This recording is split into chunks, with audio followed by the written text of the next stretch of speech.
This morning, let's explore the Buddha's joy discourse.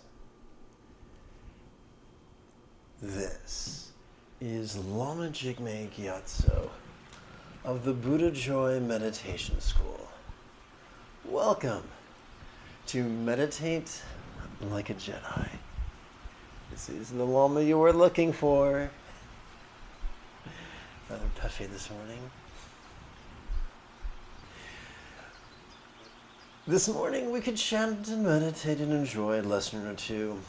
But first, if you love Star Wars and you wish to meditate as profoundly as Qui-Gon Jinn on Naboo, be sure to subscribe and ring that notification bell. If at any point during this morning's live stream you have a question about meditation or philosophy, or even chanting, there's no need to be shy. Simply type your question in great detail in the chat window on the right-hand side of the screen. Unless, of course, you're watching a replay, then you'll want to type your question in the comment area below the video. I'm going to take a moment to fuss with that which functions as my side monitor.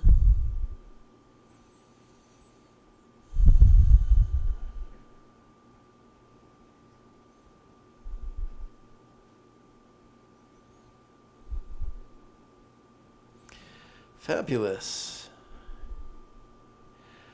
Anita is there. Good morning, Anita.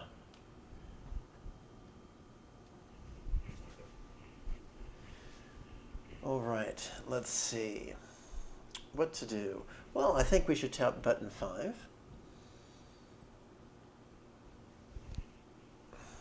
I guess I should make sure I'm in. I guess I should make sure I'm in frame. Okay, so here we go. My little Eeyore imitation.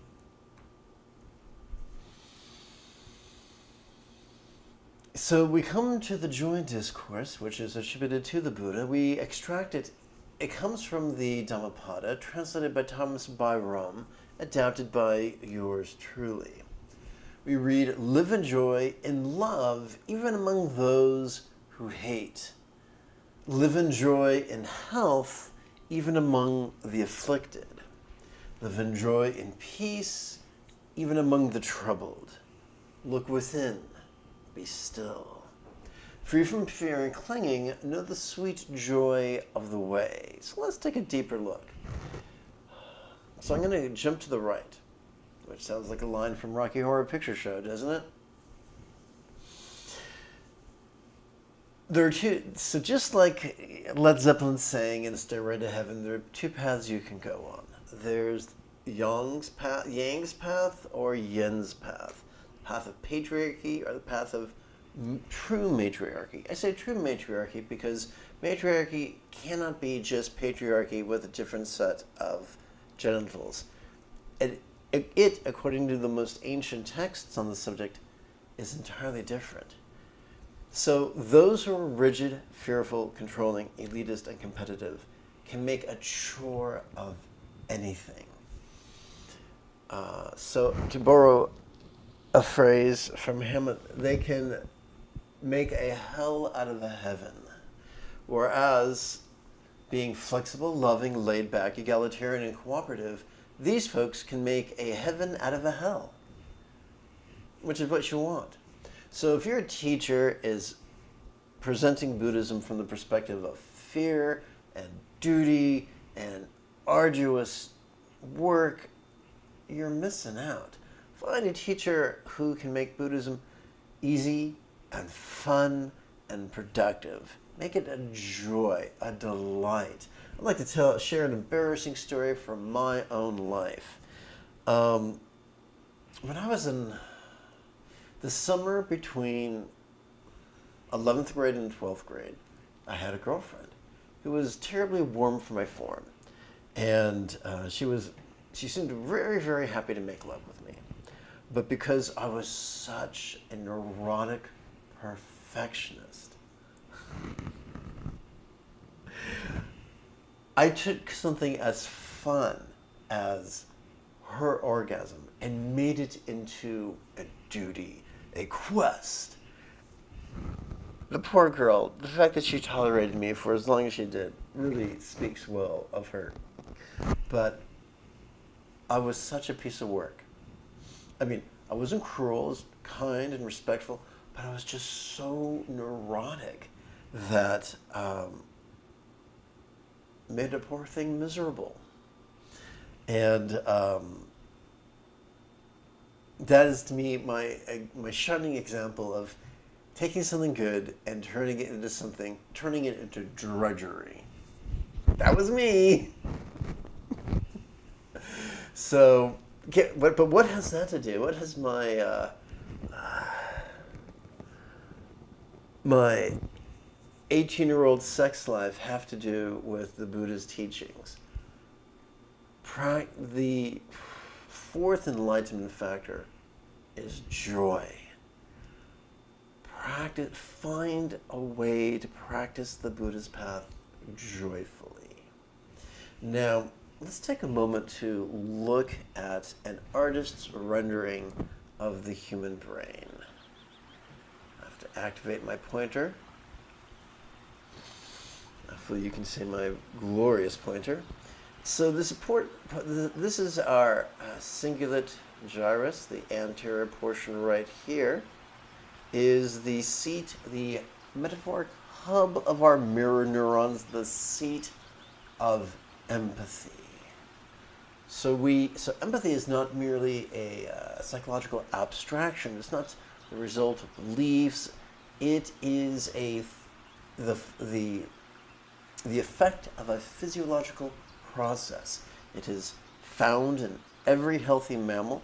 I'm not sure if it's there in a latent sense in reptiles. I would love to speak to a veterinarian neurologist who specializes in reptiles. If that's you, contact me. I would love to pick your brain. But in mammals, it really defines us. It defines our pack, herding, and tribal behaviors. What has that to do with the Buddha's teachings? Well, let's tap button 5 again, and hopefully I will show you. Empathy is useful, but how do we keep from mirroring,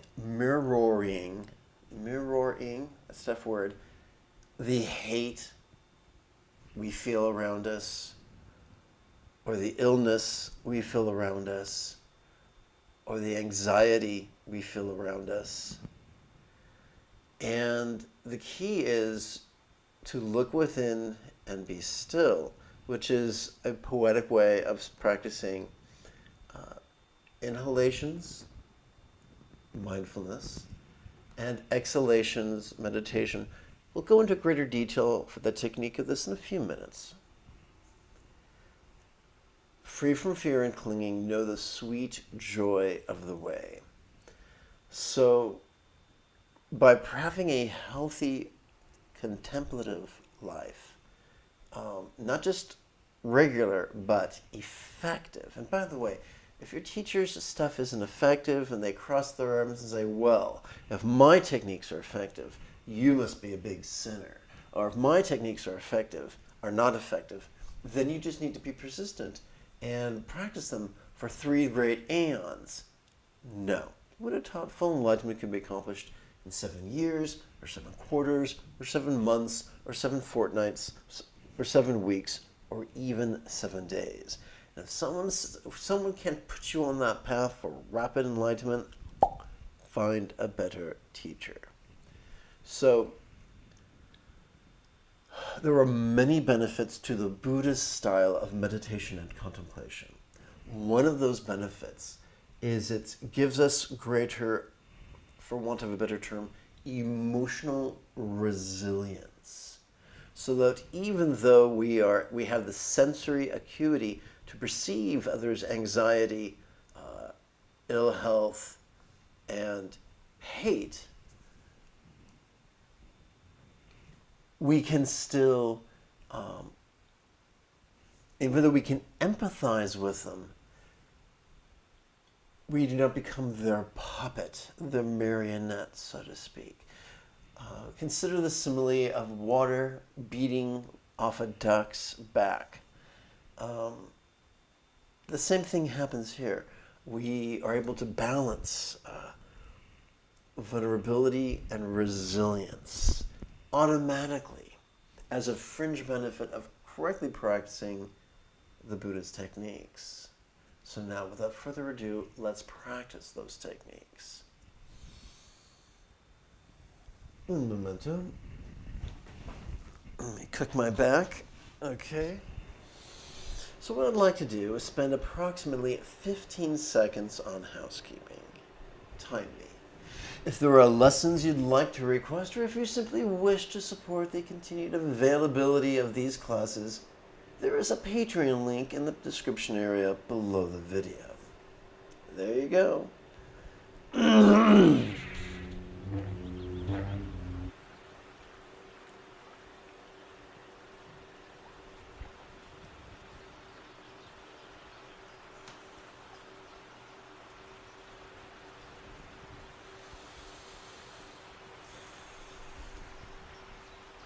Do bear with me while I hose my nose.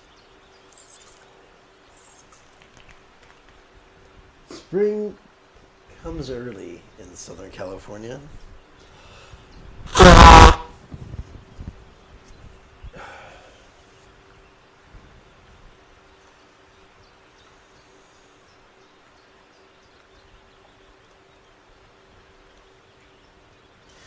Just as an athlete will warm up before an event, we can warm up the neural pathways responsible for love and enthusiasm by performing the recitations of bodhicitta and refuge, enlightenment's motivation and means. May I liberate all beings by relying on the Buddha's example, instructions, and students. Together. May I liberate all beings by relying on the Buddha's example, instructions, and students. May I liberate all beings by relying on the Buddha's example, instructions, and students.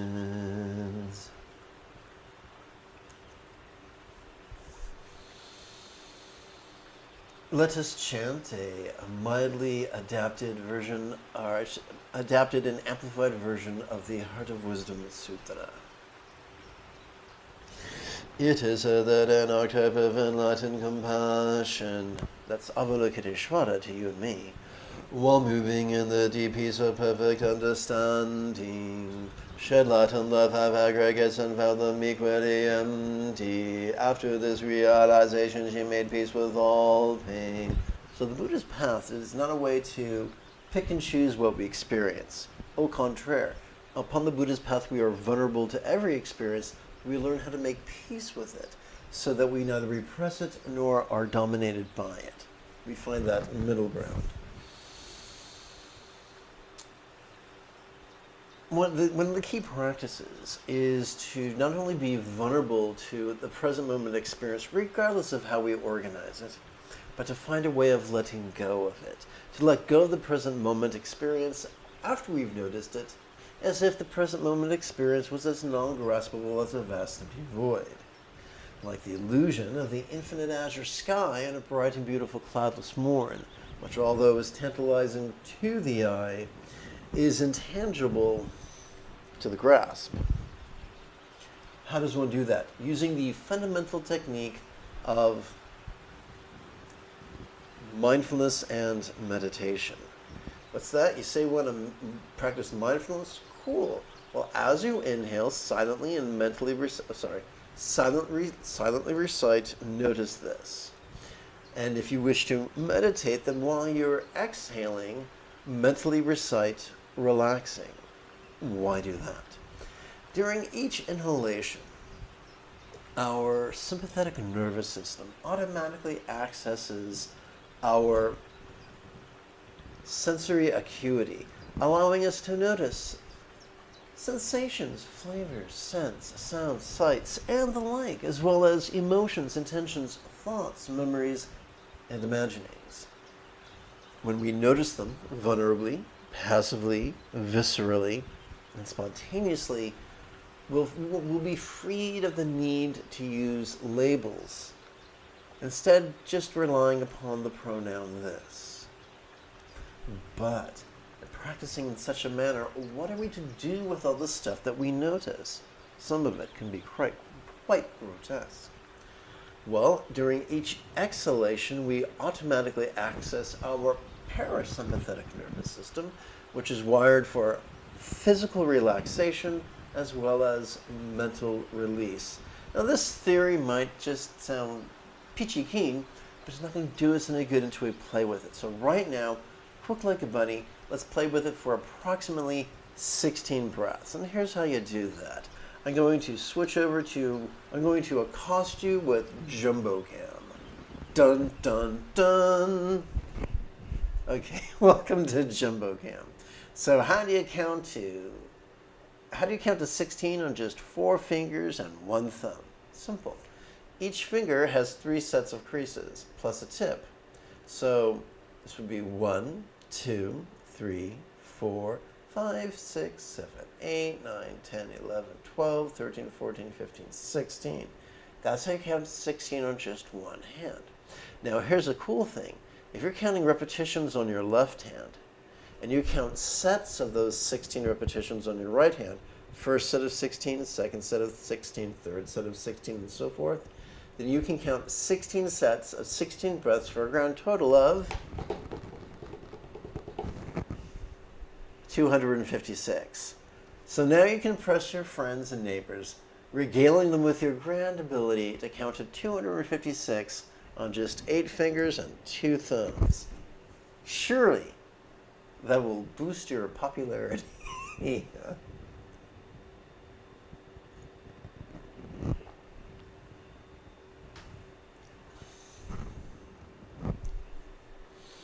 Am I still in frame? Pretty much. It's tough because I bounce around like a Muppet, don't I? Okay, so let's tap the right button. Okay, that's the wrong button. Let's hit 9. Okay. So now let's play with the exercise. Notice this relaxing.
Let's continue with our chanting. Listen, Shari Buddha, form is emptiness, emptiness is form. Form does not differ from emptiness, emptiness does not differ from form. The same is true with healing, appraisal, impulse, and awareness. There's nothing mystical here, it's just a way of organizing experience. Listen, Shari Buddha, all phenomena are marked with emptiness. They are neither produced nor destroyed, neither corrupted nor purified, neither increasing nor decreasing. There are some who would say that the mere act of sitting cross-legged properly, with an impeccable posture, and your hands in a specific gesture, is enlightenment itself. Sadly, that's only true if it's taken metaphorically.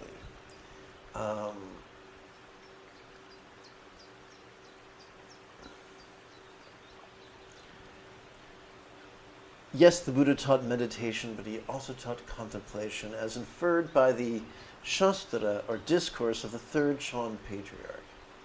So a great way to play with duality is with the exercise, this and that, how not to. Let's play with this now for 4 breaths.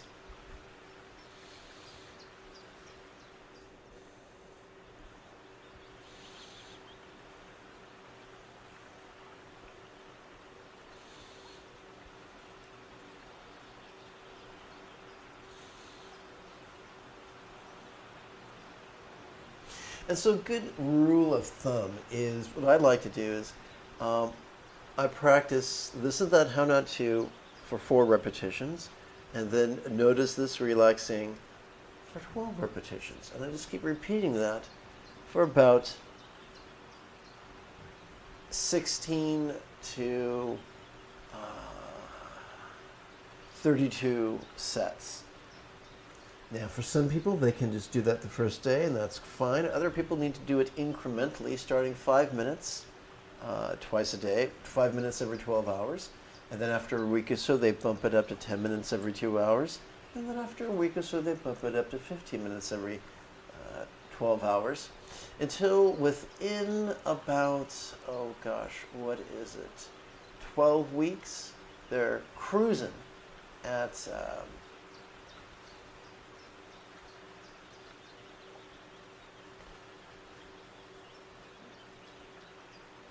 at about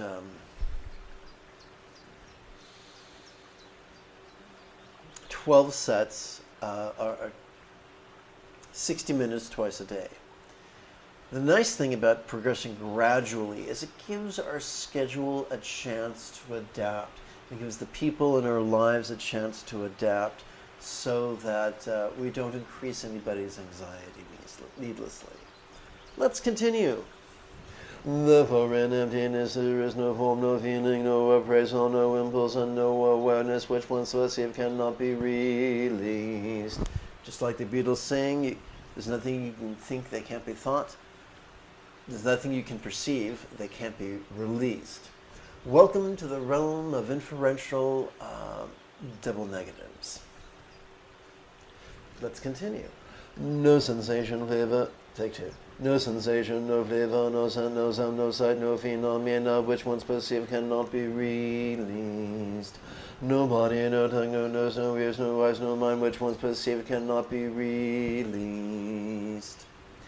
No feeling, no tasting, no smelling, no hearing, no seeing, no noticing which once perceived cannot be released.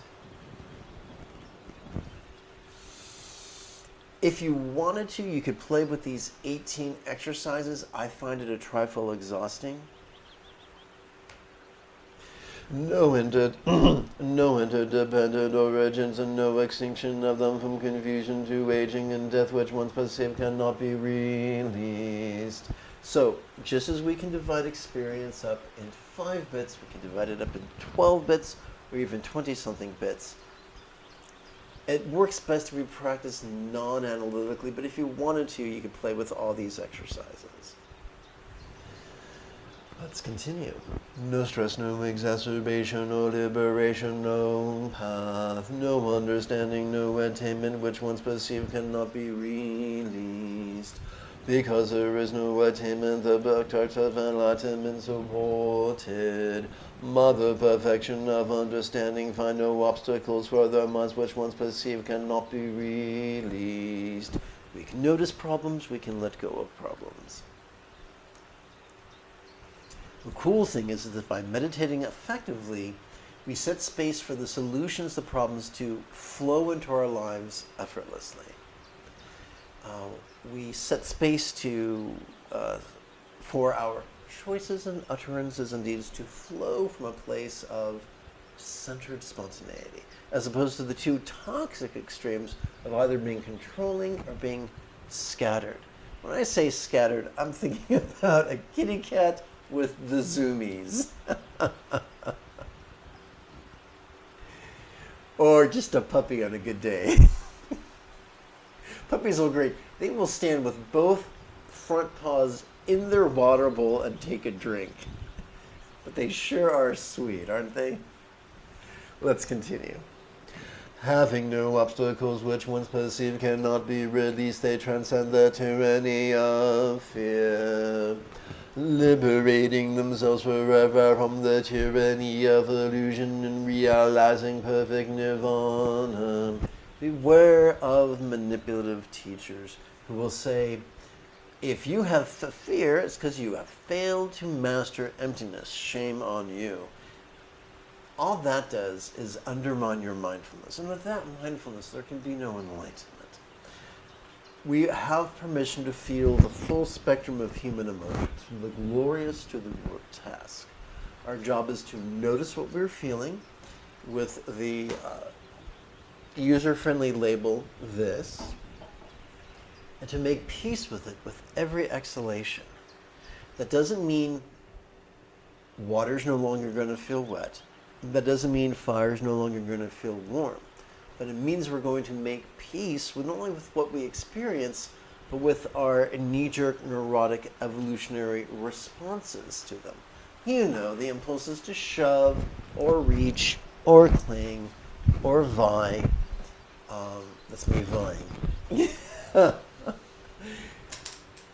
We're able to make peace with those two. We're aware of them, we let go of them. They're there, they just don't control us.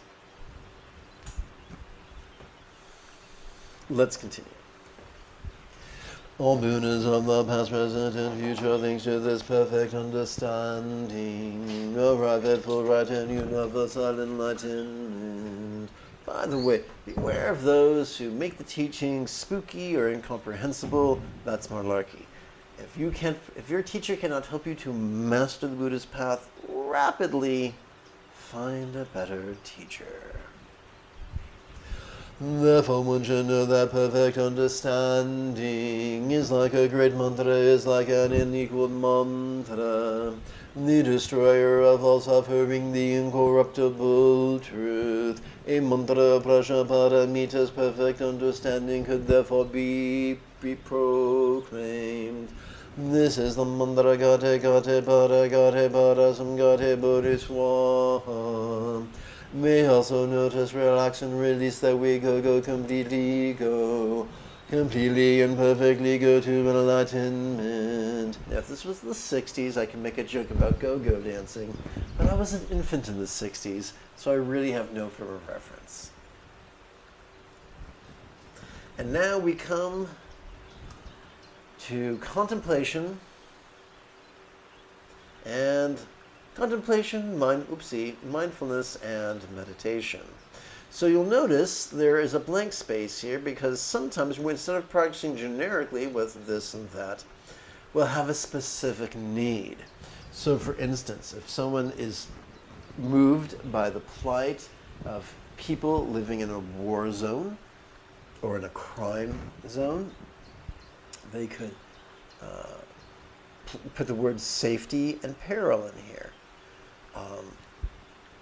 If someone wanted to, they could blend this with love and put things like safety and all, how not to, wealth and all, how not to, health and all, how not to, love and all, how not to, peace and all, how not to, wise and all, how not to, joyful and all, how not to. And as fun as that may be, I found the best way to practice is to do so generically, unless an urgent need is metaphorically kicking you in the shins. Don't ignore it, put it to work in the contemplation. Same thing with the meditation. If you can practice generically with this, fabulous. But sometimes you will have an urgent need. It may be circumstantial or physical or interpersonal or mental. Fine. For instance, you might have a flashback to you chewing out someone who was cruel to you 30 years ago. So you might want to say, notice rage, relaxing. Or you might have a flashback to the latest episode of The Last of Us. See someone being horribly cruel. And Notice cruel, notice hate, relaxing. So whatever's coming up in the present moment, we can bring it into these contemplations and meditations, not for the purpose of shoving it away, but the purpose of using the present moment dynamic as an energy source that turns the engine that drives the meditation machine. I hope you enjoy. It's approximately 31 minutes after the hour. Let's meditate.